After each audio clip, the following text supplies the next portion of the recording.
நீங்கள் பார்த்துக் கொண்டிருப்பது உங்கள் விஜய். கோவப்படாத ஸ்வேதா. உன்கிட்ட போய் சொன்ன பாரு, என்ன சொல்லணும்? சத்தியமா வேற யாருக்கும் சொல்ல ஸ்வேதா. வேற யாருக்கு தெரியணும்? அதான் பாலாவுக்கும் காத்தாடிக்கும் தெரிஞ்சிருச்சு. இனி அது உலகத்துக்கே தெரிஞ்ச மாதிரி தான். டேய், ஏன்டா வாய் மூடிட்டு இருக்கீங்க? சொல்லுங்கடா, யார்கிட்டயும் சொல்ல மாட்டேன்னு. ஸ்வேதா. டேய், பேர் சொல்றதுக்கு ஏன்டா இவ்வளவு ஃபீலிங் காட்டுற? ஒழுங்கா பேசு. பாத்தியா அவன் பண்ற சேட்டைய? இது எல்லாத்துக்கும் நீதான் காரணம். டேய், ஓவர் ஆக்டிங் பண்ணாம ஒழுங்கா பேசுடா. உன்னால நான் வாங்கி கேட்டிக்கிறேன். என்ன பேசணும்? நொன்ன பேசணும். யார்கிட்டயும் இந்த விஷயத்த சொல்ல மாட்டேன்னு சொல்டா.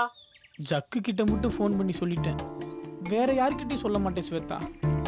பாரு, இப்பவே 5 பேருக்கு தெரிஞ்சிருச்சு. இல்ல ஸ்வேதா, 8 பேருக்கு தெரியும். அது யாரா 8 பேரு? சரவண, அப்பு, அசோக். போச்சு. அவங்களுக்கு எப்படி நியூஸ் போச்சு? டேய், என் கூடவே தான்டா இருந்த. எப்ப அவங்கள பார்த்து பேசுன? நடுவுல ஒன்ஸ் ஒருத்தன் பாத்ரூம் போனல, அங்க அப்பு இருந்தான். அவன்கிட்ட சொன்னேன். அவன் உடனே ஃபோன் பண்ணி அசோக் சரவணன் கிட்ட சொல்லிட்டான். ஒன்ஸ் போறப்ப மூடிட்டு போக வேண்டியதான்டா. அது எப்படி மூடிட்டு போக முடியும்? நான் வாயை மூடிட்டு போக வேண்டியதானு சொன்னேன். முதல்ல அவனுங்களை பிடிச்சு வாயை மூடிக்கிட்டு இருக்க சொல்லு. அவனுங்க எங்கடா இருப்பானுங்க? அது என்னடா வந்து போய் நிலுக்குற? அவனுங்க ஸ்வேதாக்காக வேண்டிக்க சாய்பாபா கோயில் போயிருக்கானுங்க. அத சொல்ல ஏன்டா இழுக்கிற? இல்ல, பாபா கோயிலுக்கு அவங்களை கூட்டிட்டு போனது ரஜினி, திவ்யா, பிரியா தான். ஐயோ, அப்ப அவங்களுக்கும் தெரிஞ்சிருச்சா? இம்சடா நீ. ரஜினிக்கு தெரிஞ்சா வாசு, மதன், இன்பான்னு சீனியர்ஸ்க்கெல்லாம் விஷயம் போயிருமே. சாரி ஸ்வேதா, இப்படி ஆவோன்னு. போடா, எல்லாம் உன்னாலதான். உன் ஒருத்தன் கிட்ட சொல்ல போய் இப்ப ஊருக்கே தெரிஞ்சிருச்சு.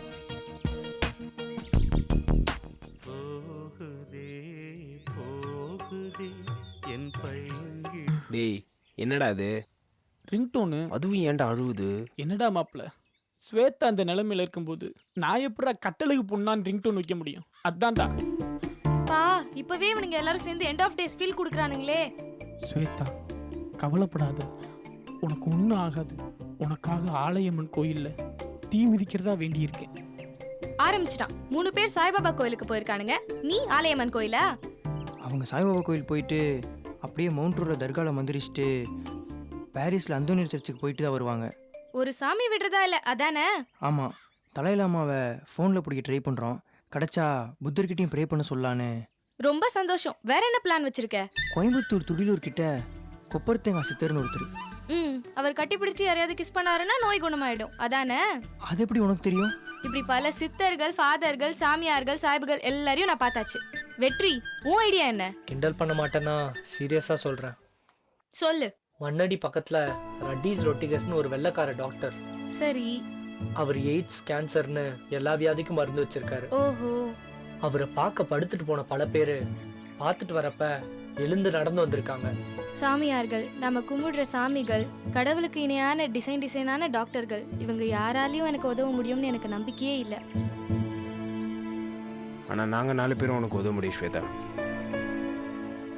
என்னோடது இவங்க சொன்ன எந்த வழியும் இல்லை. நீ வேற என்ன மருந்து வச்சிருக்க? சந்தோஷம், புன்னகை, சிரிப்பு, ஜாலி, கலாட்டா. இதுதான் இப்போதைக்கு எங்க கிட்ட இருக்கிற எங்களால் உனக்கு கொடுக்க முடிகிற மருந்து. ஏதோ ஒரு டாக்டர் நம்மளாம் நம்பி தான் ஆகணும்.